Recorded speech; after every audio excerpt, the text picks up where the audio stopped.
ఊడ్చి పడేస్తాం, పీకి పడేస్తాం, లేపి పడేస్తాం. ఢిల్లీ ఎన్నికల ప్రచారంలో ఎక్కువగా వినిపిస్తున్న డైలాగ్లివి.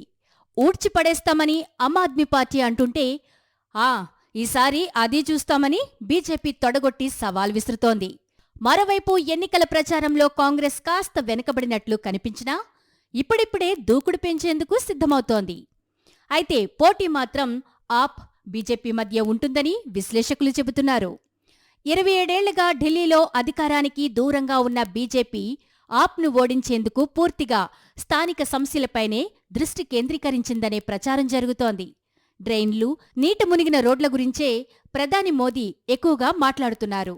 అటు ఆమ్ ఆద్మీ పార్టీకి అవినీతి మరకలు ఎలాగో ఉన్నాయి. ముఖ్యంగా ఢిల్లీ లిక్కర్ పాలసీలో అరవింద్ కేజ్రీవాల్, మనీష్ సిసోడియాలతో పాటు మాజీ మంత్రి సత్యేంద్ర జైన్ అరెస్టులపై తీవ్ర విమర్శలు గుప్పిస్తోంది బీజేపీ. ఇక యమునా నది కాలుష్యం, పెరిగిన వాయు కాలుష్యం, తాగునీటి ఎద్దడి, ముంపు ప్రాంతాల్లో బాధితులకు అందని సహకారం లాంటి అంశాలపై గడిచిన 6 నెలలుగా పోరాటాలు చేస్తోంది. మరోవైపు ఈడీ, సీబీఐ లాంటి సంస్థలను అడ్డుపెట్టుకుని బీజేపీ నీచ రాజకీయాలు చేస్తోందని ఆప్ ఎదురుదాడి చేస్తోంది. ప్రజాప్రభుత్వానికి అధికారాలు ఇవ్వకుండా లెఫ్టినెంట్ గవర్నర్కు అసాధారణ అధికారాలు కట్టబెట్టారని వాపోతోంది. ఇక ప్రస్తుతం సీఎంగా అతీషి ఉన్నప్పటికీ కేజ్రీవాలే ఆప్కు సీఎం ఫేస్. ఇటు ఢిల్లీలో మరోసారి ప్రధాని మోదీయే బీజేపీకి ముఖం. ఆ పార్టీ ఏ ముఖ్యమంత్రి అభ్యర్థిని ప్రకటించడం లేదు. 2023లో రాజస్థాన్, ఛత్తీస్గఢ్, మధ్యప్రదేశ్లో ఎలాంటి సీఎం ముఖం లేకుండా విజయం సాధించింది బీజేపీ. ఇక ఇప్పటి వరకు విడుదల చేసిన 2 పోస్టర్లలో మోదీ ముఖాన్నే సెంట్రిక్గా పెట్టింది.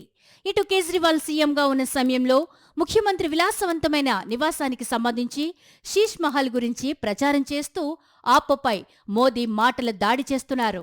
నేనెప్పుడూ నాకోసం ఇల్లు కట్టుకోలేదు, నేను కూడా అద్దాల ప్యాలెస్ని నిర్మించుకోగలను, కానీ పేదలకు శాశ్వత ఇళ్లు కావాలన్నదే నా కల అని ఆప్పపై తన స్టైల్లో విరుచుకుపడుతున్నారు. ఢిల్లీలో డబుల్ ఇంజన్ సర్కార్ అవసరమని చెబుతున్నారు.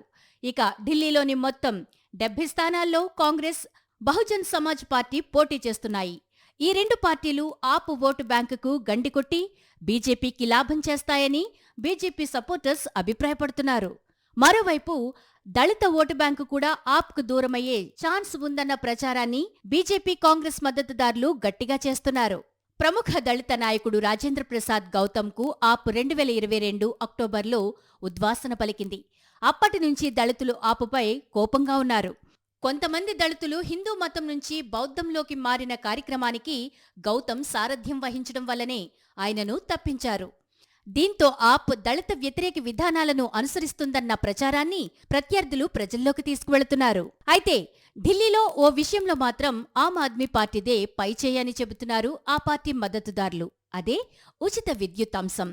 ఇదే 2015, 2020లో ఆప్ భారీ విజయాలకు కారణమైంది. 2015లో 67, 2020లో 62 స్థానాలు గెలిచిన ఆప్ తిరిగి 60కి పైగా స్థానాలను గెలిచే లక్ష్యంతో ముందుకు సాగుతోంది. అయితే ఈసారి అంత భారీ స్థాయి సీట్లు వస్తాయని విశ్లేషకులు చెప్పలేకపోతున్నారు. బీజేపీ ఆప్ మధ్య టఫ్ ఆఫ్ వార్ ఖాయం అంటున్నారు.